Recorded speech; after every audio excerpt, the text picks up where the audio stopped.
Assalamualaikum warahmatullahi wabarakatuh. Perkenalkan, saya Muhammad Hilal Al-Islami.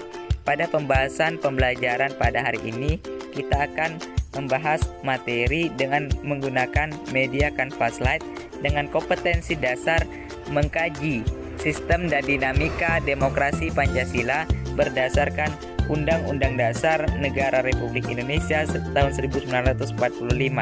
Selamat menyaksikan. Baiklah, materi pertama yang akan dipaparkan adalah mengenai hakikat demokrasi itu sendiri. Seperti yang diketahui bahwa kata demokrasi berasal dari dua kata dalam bahasa Yunani, yaitu demos yang berarti rakyat atau masyarakat, dan kratos atau krete yang berarti pemerintahan atau kekuasaan. Sehingga demokrasi di sini dapat diartikan sebagai pemerintahan atau kekuasaan dari rakyat atau masyarakat. Kata ini kemudian dapat diserap menjadi salah satu kosakata dalam bahasa Inggris, yaitu democracy, yang berkonsep sebuah kata kunci di bidang ilmu politik. Sehingga hal ini menjadi wajar jika demokrasi era kontemporer ini disebut sebagai indikator perkembangan politik suatu negara. Dengan demikian, sebagai sebuah konsep politik, demokrasi adalah landasan dalam menata sistem pemerintahan negara yang terus berproses dan berlanjut ke arah yang lebih progresif. Dalam proses tersebut, kemudian rakyat diberikan peran penting untuk menentukan atau memutuskan beberapa hal yang menyangkut kehidupan bersama sebagai suatu bangsa dan negara. Penerapan demokrasi di Indonesia didasari oleh sila kerakyatan yang dipimpin oleh hikmat kebijaksanaan dalam permusyawaratan perwakilan yang dijiwai oleh sila ketuhanan yang Maha Esa, kemanusiaan yang adil dan beradab, persatuan Indonesia, serta menjiwai sila keadilan sosial bagi seluruh rakyat Indonesia. Demokrasi di sini telah dijadikan sebagai sistem politik yang dianut sebagian besar negara-negara di dunia. Meskipun demikian, dalam pelaksanaannya sangat berdiparitas ataupun berbeda-beda bergantung dari sudut pandang masing-masing suatu negara yang menganut konsepsi demokrasi tersebut. Berdasar itulah Ahmad Sanusi berpandangan mengutarakan 10 pilar demokrasi konstitusional Indonesia menurut Pancasila dan Undang-Undang Dasar Negara Republik Indonesia tahun 1945 yang akan dijelaskan pada slide selanjutnya. Yang pertama adalah demokrasi yang berketuhanan yang Maha Esa. Seluk-beluk sistem serta perilaku dalam menyelenggarakan kenegaraan Republik Indonesia harus taat asas, konsisten atau sesuai dengan nilai-nilai dan kaidah-kaidah dasar ketuhanan yang Maha Esa. Yang kedua, demokrasi dengan kecerdasan. Ini mengatur dan menyelenggarakan demokrasi menurut Undang-Undang Dasar Negara Republik Indonesia tahun 1945 itu bukan dengan kekuatan naluri, kekuatan otot, atau kekuatan massa semata-mata. Pelaksanaan demokrasi itu justru lebih menuntut kecerdasan rohaniah, kecerdasan akliyah, kecerdasan rasional, dan kecerdasan emosional. Kemudian yang ketiga adalah demokrasi yang berkedaulatan rakyat. Kekuasaan tertinggi di tangan rakyat sesuai dengan Undang-Undang Dasar Negara Republik Indonesia tahun 1945. Baiklah, selanjutnya adalah pilar keempat, yakni demokrasi dengan rule of law. Hal ini punya 4 makna penting. Yang pertama, kekuasaan negara Republik Indonesia itu harus mengandung, melindungi, serta mengembangkan kebenaran hukum atau legal truth.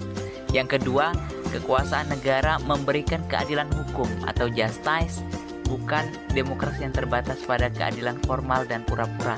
Ketiga, kekuasaan negara menjamin kepastian hukum atau legal security. Dan yang keempat, kekuasaan negara mengembangkan manfaat atau kepentingan hukum atau legal interest. Kemudian pilar kelima adalah demokrasi berdasarkan pemisahan kekuasaan negara. Demokrasi menurut Undang-Undang Dasar Negara Republik Indonesia tahun 1945 bukan saja mengakui kekuasaan negara Republik Indonesia yang tidak terbatas secara hukum, melainkan demokrasi itu dikuatkan dengan pembagian kekuasaan dan diserahkan kepada badan-badan negara atau lembaga negara yang memiliki kewenangan atau yang bertanggung jawab. Jadi demokrasi menurut Undang-Undang Dasar Negara Republik Indonesia tahun 1945 mengenal semacam pembagian dan pemisahan kekuasaan atau division and separation dengan sistem pengawasan dan pertimbangan, yakni muncul dalam konsepsi check and balances system. Baiklah, selanjutnya akan dijelaskan pilar ke-6. Jadi pilar ke-6 ini adalah demokrasi dengan hak asasi manusia. Demokrasi menurut Undang-Undang Dasar Negara Republik Indonesia tahun 1945 mengakui hak asasi manusia yang tujuannya bukan hanya sebagai penghormatan terhadap hak asasi manusia, melainkan untuk meningkatkan martabat dan derajat manusia seutuhnya. Kemudian pilar demokrasi dengan pengadilan yang merdeka.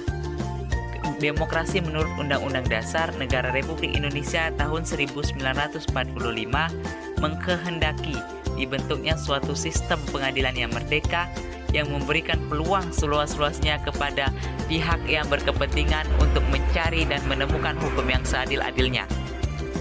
Kemudian pilar ke-9 adalah demokrasi berdasarkan otonomi daerah. Diketahui bahwa otonomi daerah merupakan pembatasan terhadap kekuasaan negara, khususnya kekuasaan legislatif dan eksekutif di tingkat pusat, dan lebih khusus lagi pembatasan atas kekuasaan presiden.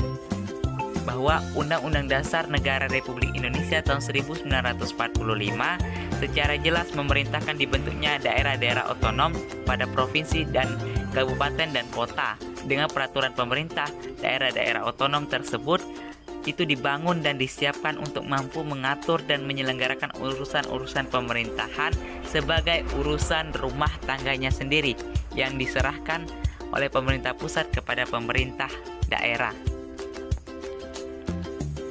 Selanjutnya adalah demokrasi dengan kemakmuran. Demokrasi itu bukan hanya soal kebebasan dan hak, bukan hanya soal kewajiban dan tanggung jawab, bukan hanya soal mengorganisir kedaulatan rakyat atau pembagian kekuasaan kenegaraan. Demokrasi bukan hanya pula soal otonomi daerah dan keadilan hukum. Sebab bersamaan dengan itu semua, demokrasi menurut Undang-Undang Dasar Negara Republik Indonesia tahun 1945 ditujukan untuk membangun negara kemakmuran atau welfare state oleh dan untuk sebesar-besarnya pada kemakmuran rakyat Indonesia. Kemudian pilar demokrasi yang berkeadilan sosial. Tentunya demokrasi menurut Undang-Undang Dasar Negara Republik Indonesia tahun 1945 menggariskan keadilan sosial di antara berbagai kelompok, golongan, dan lapisan masyarakat. Tidak ada golongan, lapisan, kelompok, satuan, atau organisasi yang jadi anak emas yang diberi berbagai keistimewaan atau hak-hak khusus. Karena itu, demokrasi yang berkeadilan sosial ini adalah demokrasi yang dikehendaki oleh Undang-Undang Dasar Negara Republik Indonesia tahun 1945. Selanjutnya, demokrasi Pancasila mengandung beberapa nilai moral yang bersumber dari Pancasila, yaitu sebagai berikut. Yang pertama, persamaan bagi seluruh rakyat Indonesia. Yang kedua, keseimbangan antara hak dan kewajiban. Yang ketiga, pelaksanaan kebebasan yang dipertanggungjawabkan secara moral kepada Tuhan Yang Maha Esa, diri sendiri, dan orang lain. Yang keempat, mewujudkan rasa keadilan sosial. Yang kelima, pengambilan keputusan dengan cara atau jalan musyawarah mufakat. Yang keenam, mengutamakan persatuan nasional dan kekeluargaan. Dan yang ketujuh adalah menjunjung tinggi tujuan dan cita-cita nasional sebagaimana yang telah ditetapkan oleh Founding Fathers Indonesia.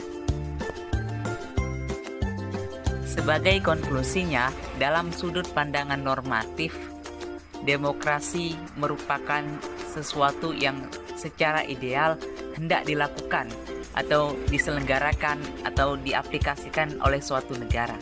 Seperti misalnya kita mengenal ungkapan pemerintahan dari rakyat, oleh rakyat, dan untuk rakyat. Ungkapan normatif tersebut biasanya diterjemahkan dalam konstitusi masing-masing negara. Misalnya dalam Undang-Undang Dasar Negara Republik Indonesia tahun 1945 itu diberlakukan bagi pemerintahan Republik Indonesia. Baiklah, pembahasan yang terakhir adalah berkenaan dengan perilaku mendukung tegaknya nilai-nilai demokrasi. Untuk menjalankan kehidupan demokratis, kita bisa memulainya dengan cara menampilkan beberapa prinsip di bawah ini dalam kehidupan sehari-hari, yaitu yang pertama, membiasakan diri untuk berbuat sesuai dengan aturan main atau hukum yang berlaku. Yang kedua, membiasakan diri untuk bertindak demokratis dalam segala hal. Yang ketiga, membiasakan diri untuk menyelesaikan persoalan dengan musyawarah untuk mencapai mufakat. Kemudian yang keempat, membiasakan diri untuk mengadakan perubahan secara damai, tidak dengan kekerasan. Yang kelima, membiasakan diri untuk memilih pemimpin melalui cara-cara yang demokratis. Yang keenam, selalu menggunakan akal sehat dan hati nurani dalam bermusyawarah. Yang ketujuh, selalu mempertanggungjawabkan hasil keputusan bermusyawarah kita kepada Tuhan Yang Maha Esa, masyarakat, bangsa, dan negara, bahkan pada diri sendiri. Yang kedelapan, menuntut hak setelah melaksanakan kewajiban atau keharusan. Yang kesembilan, menghormati hak orang lain.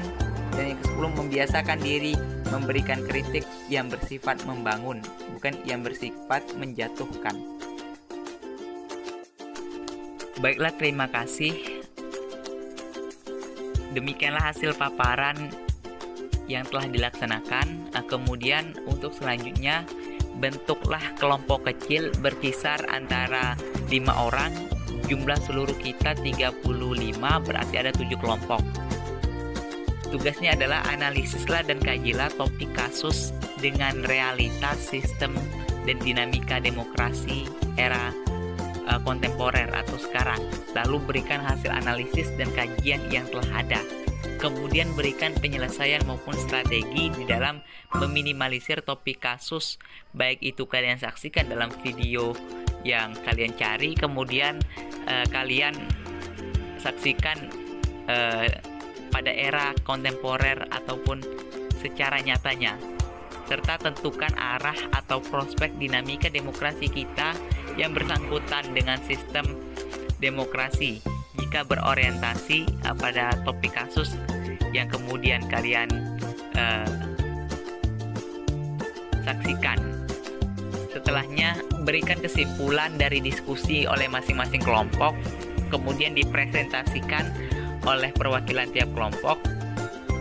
Nah, kemudian untuk tugas akhirnya itu buatlah tugas di Google Form terhadap apa yang sudah kita sama-sama pelajari, yang sama-sama kita telaah, kita analisis, kita diskusikan pada hari ini.